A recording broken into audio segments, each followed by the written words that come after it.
partido. Claro, son partidos. ¿Cómo vas a criticar tú a su esposa si es dueña del partido? Claro. Tienes que callarte la boca. Y si en un joven se calla la boca, lo estás matando, pues. Así, y matas a la Estás matando su aspiración. ¿Cómo? Si quiere ser cadete y no estudia para ser general, entonces mejor que no sea general, ¿no? Ahí está la clave. Y eso tienes un comportamiento histórico, porque no hay élites. Yo digo, el Perú sufre crisis de élites, crisis de vanguardia, empresariales, políticas, de todo tipo.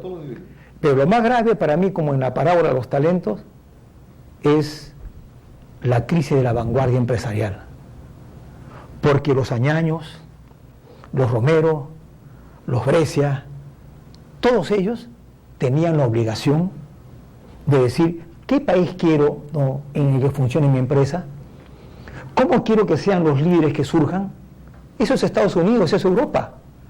No es que ellos se metan en la política, pero tienen obligación de pensar el diseño, ¿no? Pero tú estás tocando un tema que es central y mucho más ante una pregunta que está inquietando hace tiempo al mundo, ¿no? Y que no tiene una respuesta definitiva, difícil que la tenga, ¿no? Que es ¿quién maneja los hilos de la humanidad, del mundo? ¿La manejan los políticos o la manejan los empresarios? Con tu aseveración estás diciendo que los empresarios tienen la fuerza fundamental. Yo creo que van los políticos que le han fallado al país y al mundo, fíjate, porque hasta ahora parece que los empresarios son los que están manejando al mundo, no son los que generan la ciencia, la tecnología, ¿no? Los grandes creadores de ciencia y tecnología son los empresarios, no los políticos. Mira, este es un debate permanente, para ponerlo de otra manera, entre economía y política. Así es, así es. Entonces, ¿cuál es el rol de cada quien? La economía le pone el límite a la política, es un límite de hierro. La economía le pone el límite de hierro a la política. Si caen las exportaciones mineras, haz todo lo que quieras y no puedes aletear, pues. ¿Cómo aleteo si no hay qué comer? Pero la política es el aguijón de la economía. Te hinco para que vayas por esta u otra ruta. Esa relación no ha sido resuelta. ¿Cómo la solucionó el capitalismo? El capitalismo caballeroso, romántico, ¿no? Yo me dedico a invertir y quiero una combinación de Estado de Derecho donde vayan surgiendo los líderes para que la empresa pueda transcurrir. Bueno, eso no se ha cumplido en el Perú, eso es chicha por todos lados. Ni el empresario cumplió su rol, ¿no es cierto? El empresario, ¿tú crees que no debe estar interesado en pensar, oye, yo quiero que haya seguridad en este país? Yo quiero que surjan líderes en partidos de derecha, de centro, de izquierda. Su mayor responsabilidad social es que exista equilibrio de poder y partidos democráticos. Pero falta conducción, como tú dices, y concuerdo contigo, tanto en la política como en la economía. O sea, no hay políticos lúcidos, coherentes, porque no hay partidos políticos. Acá hay partidos familia, hay partidos empresa, hay partidos grupos, o sea, partidos de verdad, o sea, ideológicos, políticos, programáticos, orgánicos, salvo 2 o 3 partidos, Patria Roja, el partido aprista. Mira, ni siquiera ellos ahora, ni siquiera. Exactamente, están en una tendencia decreciente histórica. Así es. Y tampoco en los empresarios hay pensantes que estén diciendo qué modelo de país quieren, qué modelo de economía. Entonces, ¿qué hacer el tema ese? Y yo digo, hay que empezar de cero, ¿no? Cuando todo está oscuro, hay que aprender aunque sea una vela, ¿no? Yo creo que se perdió. Hay gente que yo escucho que habla de la reforma de los partidos, que se van por acá, que se van por allá. No, yo digo, me acuerdo del Haya de la Torre que yo conocí, ¿no? El partido escuela. Ya no existe, por supuesto. El partido es un gran instituto de investigación, como cualquier instituto de investigación. En un gran instituto de investigación, a ver, señor, en educación, él me tiene que hacer un planteamiento serio sobre lo que hay que hacer en educación. Oiga, en salud, un planteamiento serio, porque es un instituto de investigación. Entonces, si el partido hace eso, yo califico para decir, si yo llego al gobierno, esto es lo que voy a hacer. No verborrea, no generalidades. Y mi experiencia partidaria, que la tuve experiencia partidaria con Haya la Torre hasta los 19, 20 años y con Barrantes ya maduro a los 36 años, ¿no es cierto? Entonces mi experiencia me indica que el día que existe un partido, lo que pasa en todos los partidos, Víctor, los comités de bases se quejan y dicen, la cúpula. Es la clásica, ¿no? Y yo digo, tú vas al comité de base y en el comité de base también hay cúpula. También hay cúpula. Y entonces, ¿por qué, discúlpenme, en cualquier club religioso, de lo que sea, tú quieres calificar, tú entras a una empresa y te dicen, señor, mire que usted puede ascender, hacer línea de carrera. Entras a los bomberos, pues así línea de carrera. Si tú controlas el comité de bases y tú dices 5, pueden conformar un comité de base. 5, ¿ok? Lo que tú quieras, 5. Ahora, la instancia superior chequea, pues. Al mes deben ser 15, ¿no? Por lo menos, claro. Por lo menos, ¿no? Y luego tú chequeas, ¿y se reúnen o no se reúnen? Porque si todos son firmas familiares, ahí te quedas, ¿no?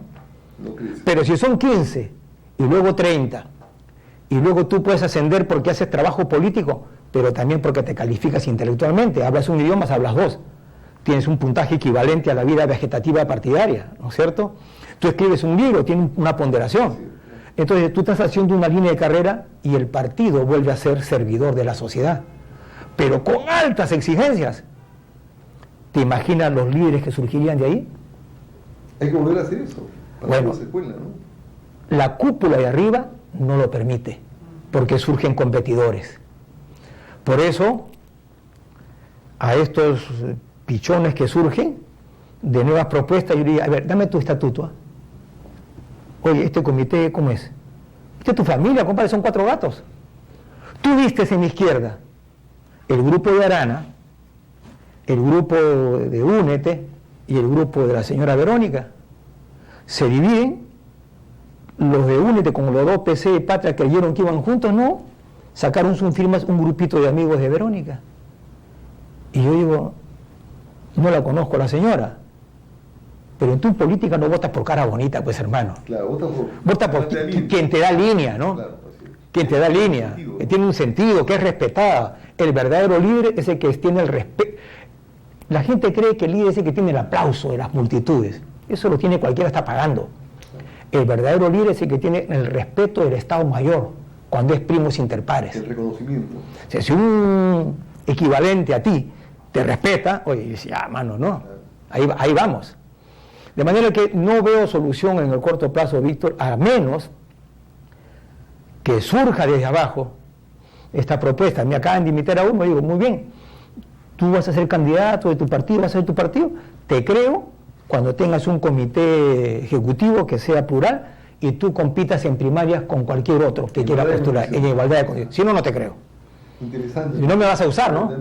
Muy interesante. Y aplicando ese planteamiento teórico al presidente Pedro Pablo Kuczynski, al gobierno actual, ya hay encuestas que dan cuenta de que su liderazgo está en tendencia decreciente. Hay quienes dicen que no hay liderazgo real y efectivo, y más grave, no hay sentido, no hay dirección.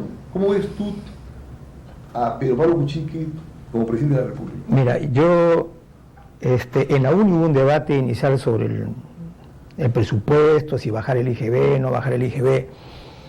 Soy muy escéptico, no veo nada serio. Claro, la otra alternativa era dolorosa. Así es. Pero yo esperaba que cuando tú entras con esas carencias te mires al espejo y yo esperaba, oye, haz un gran gobierno de coalición, ¿no? Claro, que te da lo que tú no tienes. Exactamente. Que te dé lo que tú no tienes.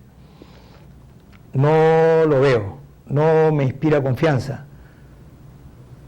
Creo que no saben lo que quieren. Esa es la impresión que tengo. Creo que no saben lo que quieren y por lo tanto no saben a dónde va. Y en ese contexto, tú eres economista, has sido miembro del directorio del Banco Central de Reserva, muy conocido y reconocido como economista. En ese panorama, ¿cómo está la economía peruana en términos de estabilidad o inestabilidad? Mira, hace un tiempo, en un debate, yo escribí un texto largo sobre de economía, un ensayo de mi visión, ¿no? Y yo decía, hay que hacer un ataque orgánico, hay que detectar un diagnóstico, ¿no? ¿Dónde está el problema? El problema está en cómo se combina ahorro-inversión, primera frase. ¿Y qué es la relación ahorro-inversión? Es el modelo de acumulación, ¿no es cierto? Cómo tú combines los procesos de ahorro-inversión peruana y te da por resultado el modelo de crecimiento o el modelo de acumulación que tú quieres. ¿Y qué factores intervienen más en este proceso para modelar el proceso de ahorro-inversión? Las exportaciones primarias, las mineras, eso pesa inmensamente, inmensamente. Te lo grafico, 4 productos: cobre, oro, zinc y remesas. Esos 4 representan el 60% del total de mis exportaciones peruanas, del total. Fuerte, ¿no? Quiere decir que la cuarta, que son las remesas, le ganan a todo lo demás. Entonces los periódicos te dicen, han crecido las paltas 500%, la páprica 200%, las alcachofas 500%. Pero son minoritarias. Las uvas 500%, de la publicidad, ¿no? Las juntas a todas Y no hacen. y no hacen lo que me dan las remesas. Entonces, ¿un país puede subsistir a largo plazo así? No puede, porque esa minería se te va a ir algún día. Y cuando se te va, te quedas, como dice el libro de un autor que no me acuerdo, pero está Calato. Y yo le señalaba ahí que en esa tesitura se nos viene un tsunami económico, político y social. Y graves consecuencias. Porque las regiones te van a decir, ya no tengo el canon. ¿Y a quién le reclaman? Oye, Estado.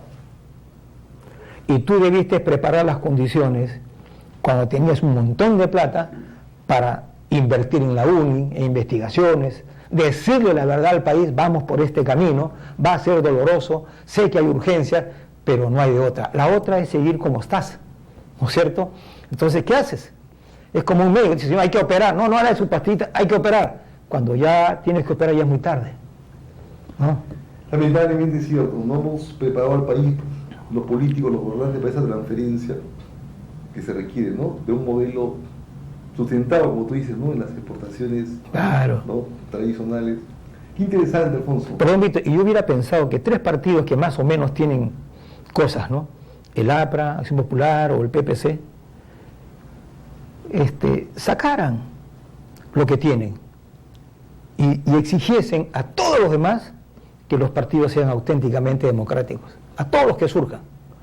Y otra cosa más, como estoy interesado en que surjan miles de jóvenes que quieran, ¿yo por qué tengo que pedir 80.000 firmas, 800.000 firmas? ¿Eso es importante? No, pues. Eso no tiene ningún tope e inútil, porque finalmente ninguna importancia, porque aunque tú presentes 800.000 firmas, eso significaría que el partido tiene 800.000 militantes. Mentira, pues. Ni siquiera los Yo prefiero exigirle al partido, mira, número 1, demuestra que eres auténticamente democrático y empoderas a sus militantes. Si tú empoderas a su militancia, ya nadie lo controla, pues. Al contrario, acá los que sacan firmas son los que tienen plata. Pero, Así es. ¿no? O sea, y luego le exiges un programa. exactamente, claro. Y luego vas a la contienda. Si desapareces, te anulaste por 3 años más, por 3 periodos más, porque no has podido. Es allí porque tú necesitas alentar que la gente piense y diga lo que tiene. Cuando un país está en crisis, cuando una persona se está ahogando, nadie saca a nadie por los pies, ¿no? Lo sacas por la cabeza. Cuando un país se está ahogando, también hay que sacarlo por la cabeza. ¿Y cuál es la cabeza? Los partidos y las universidades. Por lo tanto, en interés de la nación, necesito miles de partidos que surjan, se fraguen ahí al calor de lo que están planteando, pero sin dueño, sin propiedad privada. Si alguien no tiene, si tú formas un partido y ven acá, mi hermano, te firmo. Si hay un chiquillo con buen corazón, no te obedece, porque él dice, de acuerdo a la ley, yo tengo tanto poder como tú. Estamos en igualdad de condiciones, entonces me voy a preparar para ganarte, pues, porque yo creo que debo ser el secretario general.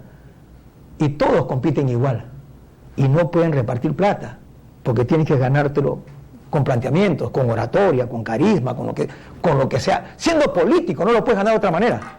Comparto esa tesis. Claro. Muchas gracias, Alfonso, por estar No, acá. por favor, Muy Víctor. interesante tu presencia en BJ en Televisión Municipal. Y seguro que vamos a invitarte en otra oportunidad. Cuando gustes. Regresamos Gracias. en unos instantes a BJ en Televisión Municipal.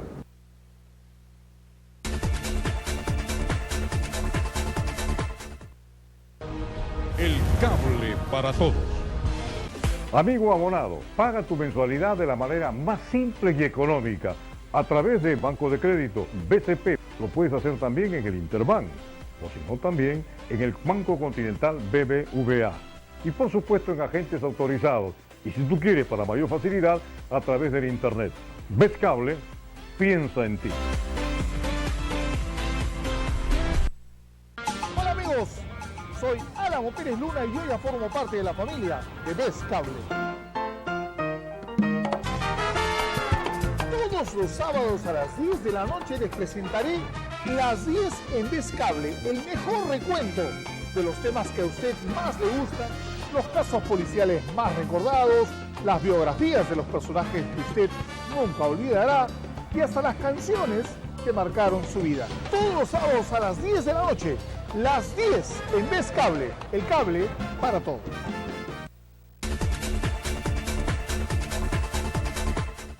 Amigos de Best Cable Televisión, continuamos aquí en Mesa de Debate. Nos acompaña esta mañana César Gutiérrez, que ha sido presidente de Petroperú y un experto y analista no solamente en hidrocarburos, sino también con una buena visión de la política en general. César, ¿cómo estás? Qué gusto tenerte en nuestro programa. Gracias, Julio, por la invitación. Buenos días. Vamos a ver, yo creo, un tema complicado. Siguiendo los temas coyunturales de la política que comienzan a complicar a la economía, ¿no? Eso sobre todo, ¿no? Porque Kuczynski gana en un ambiente como que le iba a dar un gran impulso a la economía y sobre todo que se venían nuevas inversiones. ¿Y cómo ves tú ese tema? Yo creo que Kuczynski pues, es un generalista, ¿no? O sea, se pintó en la campaña como un gran conocedor. Y él conoce pues el país a 10.000 pies de altura. Entonces cuando baja al terreno se encuentra con todos los problemas y su equipo le pasó lo mismo, ¿no? Alfredo Torne, por ejemplo, que era el soporte de esta visión de economistas muy eficaces que iban a dar impulso a la economía y con eso la política iba a fluir bien. Torne es un banquero de inversión, un banquero de inversión, claro, él viene de trabajar del JP Morgan. Y ser banquero de inversión es diferente de conducir la economía de un Estado, donde hay política, donde hay mensajes que transmitir correctamente. Políticas sociales para ir mejorando toda esa infraestructura social que el país necesita, ¿no? Y él mira, ni siquiera en su rubro económico, más allá del mensaje social, lo ha manejado bien. O sea, él ha creado serios problemas con muchos mensajes que envía. Un caso, por ejemplo, es el tema del gasoducto. Exacto, es lo que quería preguntarte, tú que... Claro, mira, en el tema del gasoducto, por ejemplo, Torne y Kuczynski, la comunicación le hicieron muy mal, complicando mucho la economía. O sea, cuando entra Kuczynski, él se hereda un conjunto de carteras de proyectos entregados por Humala, la línea 2 del metro, la refinería de Talara, el aeropuerto de Chinchero, y entre ellos el gasoducto surperuano. Todo eso los otorga Humala. Con sus complicaciones, pues son proyectos todos complicados. Y el gasoducto, bueno, está el tema de Odebrecht, y el tema de Odebrecht lo que significaba era que la necesidad de vender, de Odebrecht, que se lo habían impuesto los bancos. Y cuando entra Kuczynski, se suponía que aparecieron un par de interesados en comprar.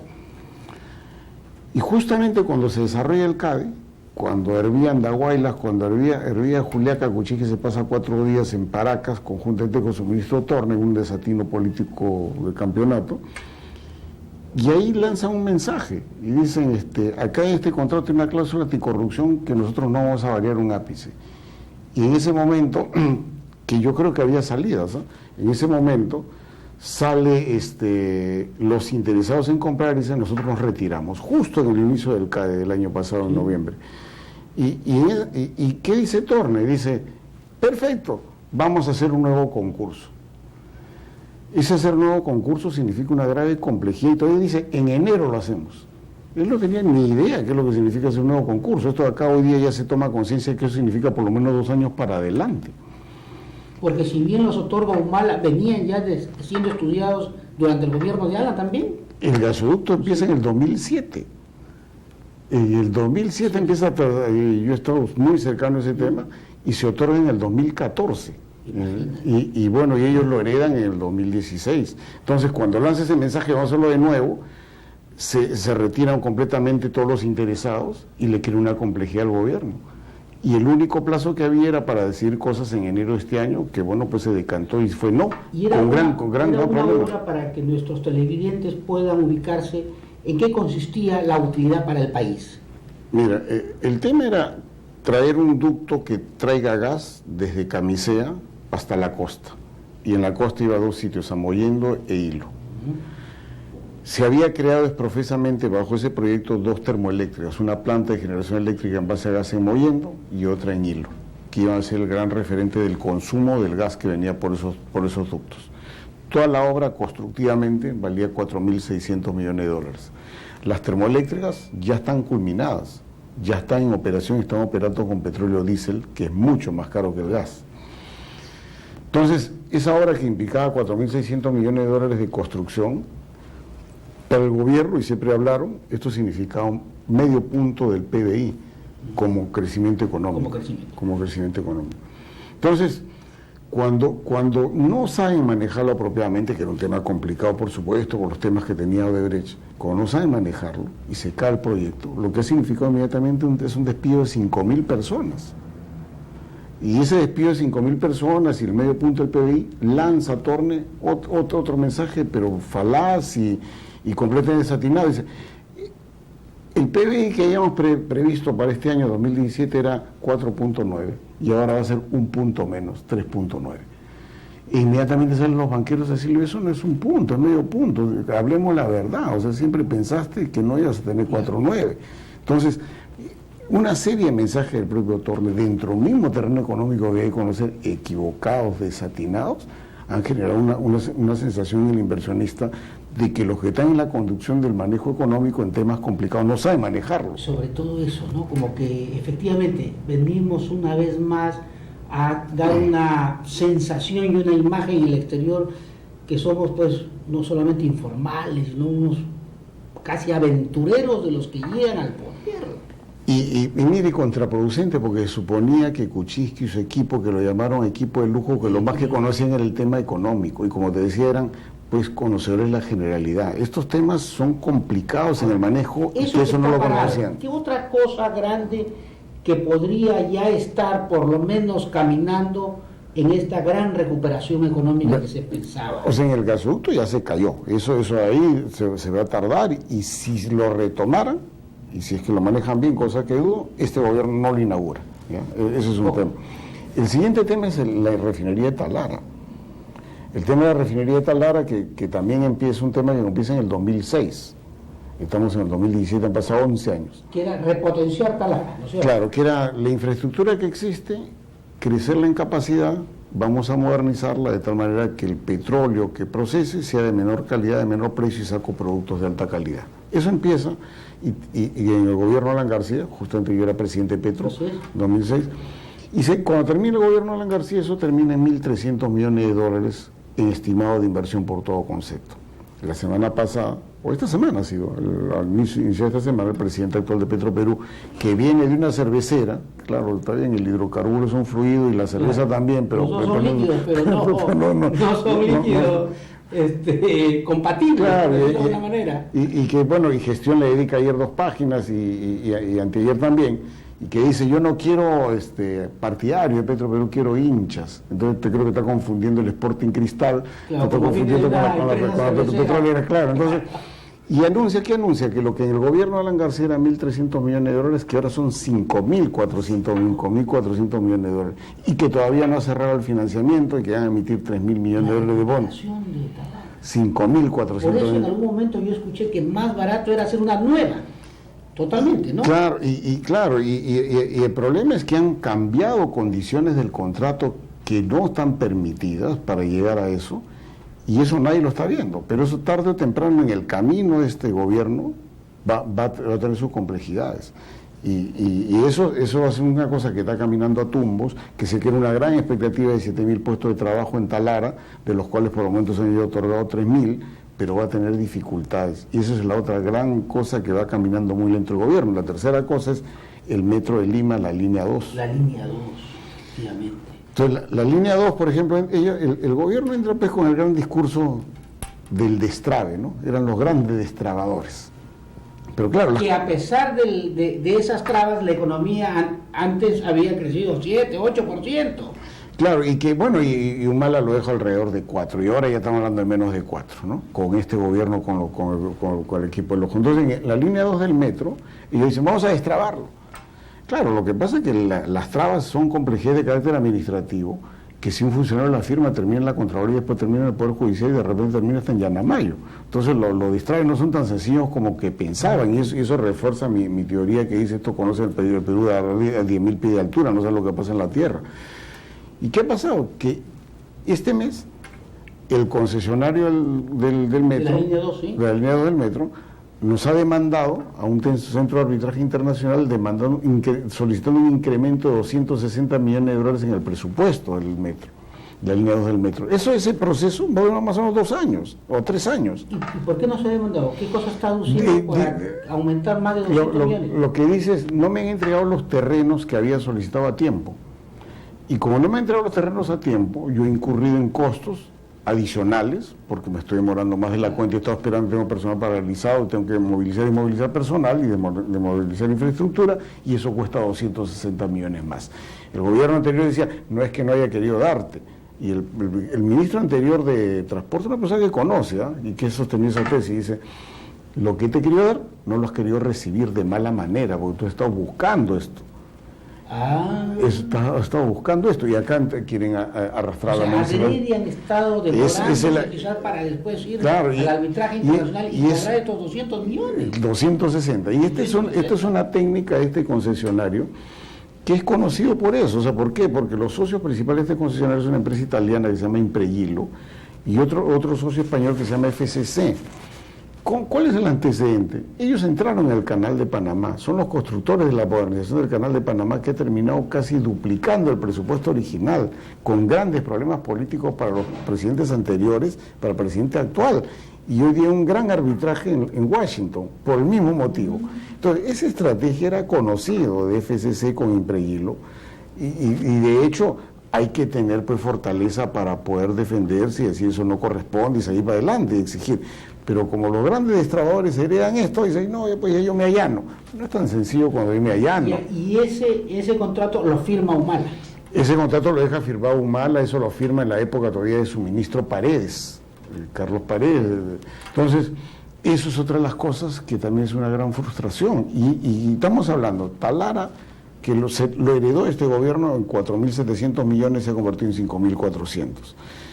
El caso del metro, que era un proyecto de 6.000 millones de dólares, que anda a tumbos y que ya se convertía en 6.260, si le dan, esta es la segunda adenda, y bueno... Y no han avanzado más que 2 o 3 kilómetros. Sí, claro, y que no se va a inaugurar en este gobierno. Y el otro es el tema del gasoducto, que era un proyecto constructivo de 4.600 millones de dólares que ya se cayó. O sea, esos 3 grandes megaproyectos que podrían haber dinamizado la economía y que posiblemente podría incluso inaugurar este gobierno, no van a inaugurar ninguno de los 3 y no van a dinamizar la economía.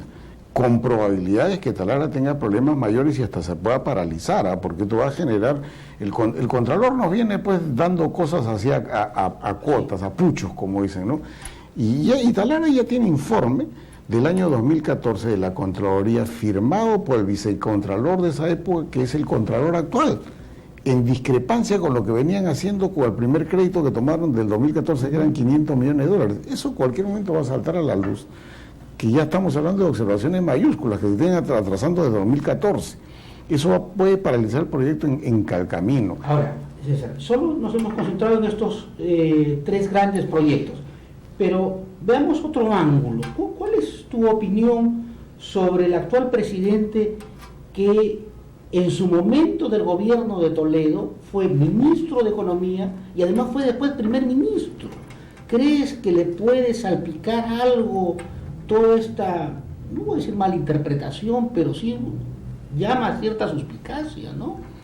Mira, es otro de los temas que está complicando el terreno económico. Acá en el Perú no le está dando mucha importancia a eso, fuera así. ¿Por qué?